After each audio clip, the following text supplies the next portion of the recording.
this is Nate from GetInTheirFace.com. Hello again from California's 4th Congressional District.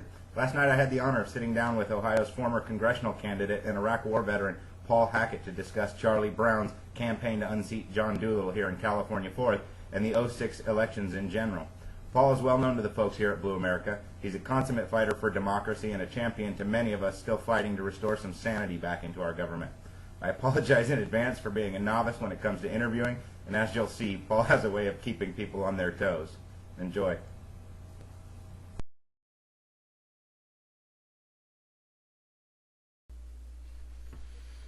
Welcome to another Blue America Campaign Trail update. I'm here with Paul Hackett today. Paul, what brings you to California's 4th District?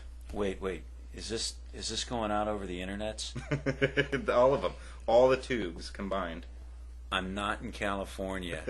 I've never been to California, the home of Nancy Pelosi. I'm from Ohio, Southern Ohio. I've never been to California. Next question. But I hear you have an interesting race going on out in California between this guy named Doolittle, which is such an appropriate name, isn't it? I think he's a Republican. I hear he's going to be indicted. It's looking to be a little bit more, well, let me put it this way. It's looking like that's a little more self-evident now. I believe he's on FBI investigation number 2. Well, back here in Ohio, we've got this guy named Bob Ney, who was, well, actually, technically, he wasn't indicted. He just pled guilty and just resigned yesterday. And I understand that one of Bob Ney's good friends in the House of Representatives was this guy named Doolittle. But so I'm very excited about Charlie Brown, the good Democrat, who's going to whip Doolittle's ass. As we're all counting on. Absolutely. So what can you tell? What can you tell the veterans of the California 4th District? What can you tell the voters of the California 4th District? Veterans and voters of California's 4th District. There's this great guy named Charlie Brown, who's not a career politician, who is running against Doolittle, who has created a race from scratch and has not only made it competitive, but is going to beat Doolittle. We need your help. We don't care if you're Democrats, Independents, Republicans. We don't care what stripe you are, because first and foremost, we're Americans, and we got to do what's right for America, and that is to get Charlie Brown elected. Amen to that. This year, a record number of veterans like Charlie, who spent a lifetime in service to this country, are running for office. What does that mean to you as a veteran as well? I think what it is, veterans, I mean, it sounds a little bit cliche, but I really think it's true. I mean, military veterans as a culture are so steeped into serving and doing the right thing, and I think really what has happened is so many of them have just seen how the country has been hijacked by these corrupt politicians, and we want to come out and help and do the right thing by our country. And that's why you're seeing guys and women in their 40s and 50s who've never run for political office, who are out here making competitive races, many of whom are going to win, Charlie being one of them. Yeah, that's stepping up and serving again in another way, huh? Absolutely. Can you give the members of Blue America and everyone out there on all the internet a prediction? A prediction, Charlie Brown. Prediction for here in California 4th and also nationally. Well, well, first let me say this. The game's not over. We've got roughly 72 hours, a little less than 72 hours left, and in that period of time, we've all got to go out and give the final push, knock on every last door. Get on the phone, make the phone calls, call our friends, make sure everybody, our friends have got to vote. Yeah. This is, rain, snow, whatever. They've got to come out and vote. This is not a sure thing.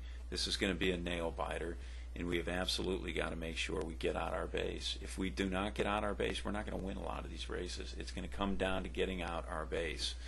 So the prediction is, if we continue to work hard through the next 72 hours, I think it's conservative to say we're going to take the House. I think the Senate is still up in the air, but we've got some just incredibly tight races, from Virginia to Missouri, Ohio. Well, yeah, I think Ohio is less of a nail biter. I think Sherrod Brown is, let's put it this way: if polling is relatively accurate, Sherrod's going to win that race against Mike DeWine, and if he doesn't, I think there's going to be anarchy.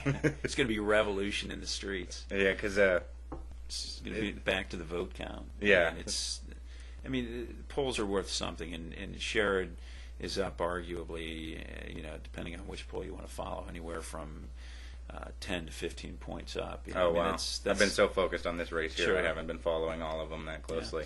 Yeah. And then I think Democrats are going to win a lot of governor's races, and I think that's something you don't hear a lot about in the news right now, is it? No, but it's going to be tremendously important in the upcoming 2008 presidential race. Across the board, even down to the local elections at the local level. Yeah. I've noticed that if you take looking at veterans, there's a lot of veterans who are running at local political level. I left Hawaii to come here to California. There were several in Hawaii who were running there. Again, veterans just stepping up and wanting to run in local Congress, local Senate races there. I'm going to wrap up here with you a little bit. It's been an honor finally getting to meet you. I'm glad you got to give a message out to the BlueAmerica folks here. Say hi to John Amato at Crooks and Liars. I will. Good friend of mine. You're saying hi to him there hi, as well John. as the other members. Where of are you, John? Oh, wait, you're way out there in California. I'm not sure. I think he's actually flying sometime soon. He's going to be doing some special event blogging going up.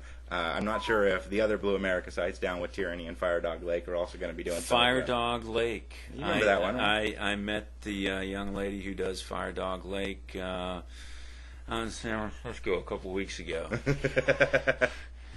So, yeah, that's great. You had a chance to meet Howie from down with Tyranny as well. He's been coordinating the whole BlueAmerica for us. No, I don't think I've met him. Man, he's a great guy. He's been putting hours and hours and hours into coordinating the whole BlueAmerica organization, the BlueAmerica Political Action Committee, to get out the vote campaigns, everything. Guy works tirelessly. You guys provide a great service. I mean, your reality unfiltered, which allows great candidates like Charlie Brown to get cost-effective notoriety in the best sense of the way. I mean, you broke his story, so to speak, and I mean that's what's helped to generate the excitement around races like Charlie's. It's really opened up a new level of sort of constituent transparency and constituent interaction. Yeah, I think the challenge is going to be as this process matures that we all have to realize that we don't get to win all of the races that we think we're going to win, or that we're not going to win all of the races that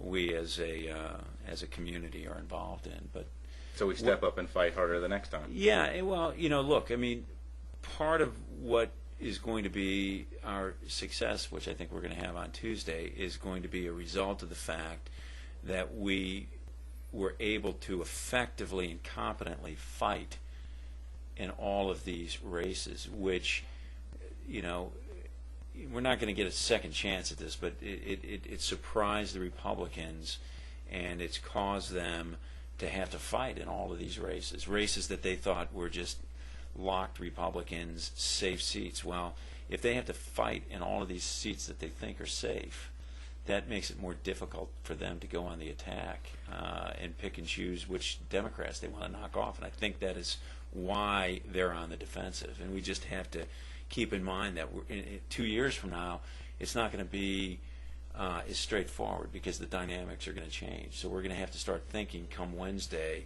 if we aren't already thinking, on how we're going to change it up and make it look a little bit different so that they don't see the curveball coming. Right, and it's one thing I love about this new dynamic in campaigning is that it's sort of forcing them to bring their message to the people. They have to bring their message out, and their message isn't a great one. Hasn't been for a long time. I don't know what their message is.